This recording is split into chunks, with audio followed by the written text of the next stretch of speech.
Ya, jadi oleh karena itu, ya teman-teman semua, sekali lagi Prapit bukan akhir dari semua persoalan kasus yang menjerat Roy Suryo dan Tipa, tetapi awal dari persoalan yang memang harus dihadapi dalam persoalan ini.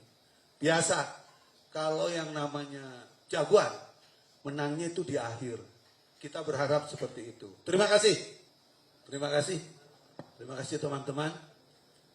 Ini memang berita yang menurut saya cukup agak sedikit, ya gimana, sudah terjadi kan. Kita tetap harus menghormati semua produk hukum. Jadi apapun yang sudah diputus dalam Prapit ini kita hormati kepada Pengadilan Negeri Jakarta Selatan, dan juga kita hormati kepada penyidik yang sudah bekerja. Karena jangan salah, persoalan kerja penyidik ini kan bukan berkaitan dengan masalah penangkapan, penggeledahan, dan juga penahanan. Tapi proses panjang yang dilakukan selama 1 tahun, ya 1 tahun lebih, ini adalah bentuk apresiasi yang harus kita juga lihat. Karena sampai hari ini, bukan hanya tadi yang sudah diprapitkan, penetapan tersangka itu kan sudah selesai. Bahkan di dalam pokok perkara yang lain, khususnya Tipa, itu sudah diadili di Pengadilan Negeri Jakarta Timur. Itu artinya pekerjaan penyidik itu bukan kemudian menjadi sia-sia, tidak. Ya, kalau memang ada kesalahan dan lain sebagainya, itu juga tidak mencerminkan suatu produk yang sifatnya kontraproduktif dalam artian berkaitan beliau ditahan tidak. Tadi sudah disampaikan, kan tidak ditahan. Beliau ditangkap dan lain sebagainya, kan sudah di luar. Penggeledahan kan juga sudah tidak ada artinya. Jadi artinya dari semua produk hukum yang diputus dalam Prapit tadi, menurut saya hanya bunyi di atas kertas. Karena tidak ada implementasi berkaitan dengan eksekusi. Apa eksekusi di sini? Ya mungkin kalau dia di dalam, ya karena ada perintah tadi misalnya, ya penangkapannya tidak sah, berarti harus dikeluarkan dari tahanan, gitu. Ini kan nggak ada. Jadi apa sebetulnya yang dibanggakan? Makanya ke depan kita harus melihat kepada pokok persoalan utama dalam persoalan ini. Pokok persoalan utama itu apa? Yaitu pokok perkara. Karena Prapit kan bukan pokok perkara. Jadi jangan sampai juga nih masyarakat termina-bobokan. Wah kalau Prapit menang berarti Roy Suryo sebentar lagi bebas. Sebentar lagi nggak kena hukum. Nggak seperti itu, ya. Karena Prapit itu bukan pokok perkara.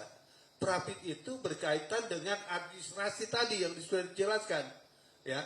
Jadi pokok perkaranya sudah didaftarkan. Kalau nggak salah, perkara Tipa 300, ya, PIT 2026 di PN Jakarta Selatan yang diadili di Pengadilan Negeri Jakarta Timur. Ini pun jangan salah nanti, kok pengadilannya di Jakarta Timur? Pengadilan di Jakarta Timur itu perintah dari Mahkamah Agung, ya. Jadi ini clear ya berkaitan dengan masalah ini. Nah terkait menyangkut masalah perkara Roy, itu sudah terdaftar juga 301 kalau nggak salah ya, gitu. Karena kan hampir bersamaan penyerahan berkas ke sana. Cuma ya perkara Roy tertunda karena ada Prapit. Itu saja yang membedakan dalam persoalan ini. Cuma tadi saya tertarik dengan salah satu item pertimbangan dari pengadilan yang menyatakan pelimpahan berkas itu dinyatakan tidak sah dan harus ditunda dulu. Pengadilan tadi tidak mengabulkan permintaan itu. Artinya pokok perkara yang sudah dilimpahkan ke Pengadilan Negeri Jakarta Selatan melalui Pengadilan Negeri Jakarta Timur secara ansih diterima dan dibenarkan oleh pengadilan, ya. Nah terkait masalah ada informasi katanya ada Prapit kedua dan lain sebagainya, ini menarik, kita akan bahas. Karena memang dimensi hukum acara yang sekarang ada, kalau kita melihat dari pasal, ya, kalau nggak salah 163 itu kalau nggak salah penetapan tersangka itu pengembangan atau pelebaran dari hukum acara pidana berkaitan dengan prapit. Karena dia tidak diatur secara khusus. Sebabnya seperti misalnya ya, penangkapan, terus kemudian penahanan, itu spesifik diatur ya secara tegas dalam undang-undang. Tetapi berkaitan dengan masalah penetapan tersangka itu hanya diatur dalam pasal 163 ya, itu pun bagian dari persoalan putusan ya. Nah, kemudian berkaitan dengan masalah prapit, sekali lagi saya katakan kita apresiasi apa yang sudah dilakukan ya, sudah diputus oleh pengadilan, dan juga kita tetap mengapresiasi pekerjaan penyidik yang sudah begitu lama menyelesaikan persoalan ini dan sampai sekarang sudah menetapkan tersangka dan mungkin sebentar lagi Roy menjadi terdakwa ya. Jadi oleh karena itu ya teman-teman semua, sekali lagi prapit bukan akhir dari semua persoalan kasus yang menjerat Roy Suryo dan Tipa, tetapi awal dari persoalan yang memang harus dihadapi dalam persoalan ini. Biasa kalau yang namanya jagoan menangnya itu di akhir. Kita berharap seperti itu. Terima kasih. Baik, terima kasih Pak Suwadi. Ya, jadi saya mempertegas lagi bahwa cie ngerasa menang, enak aja, nggak ada itu menang itu ketika pokok perkaranya kamu menangkan, dinyatakan tidak bersalah. Artinya satu perbuatan atau peristiwa itu secara kuat dapat dibuktikan di fakta peradilan, kemudian menjadi hal yang ingkrah.